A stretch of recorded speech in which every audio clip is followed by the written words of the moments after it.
Roy Adiwijaya, tersangka penipuan dan penggelapan motor ini, ditangkap unit Ranmor Polrestabes Palembang. Tersangka diburu polisi karena kerap melakukan kejahatannya di wilayah Palembang. Tersangka ditangkap saat berada di sebuah salon pangkas rambut di kawasan Jalan Bangau, Ilir Timur 2. Tanpa perlawanan, tersangka kemudian dibawa ke Polrestabes Palembang untuk diperiksa.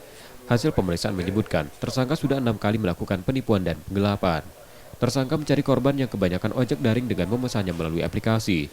Saat sampai di tujuan, tersangka meminjam kendaraan korban pura-pura mengambil uang di ATM, lalu membawa kabur kendaraan tersebut.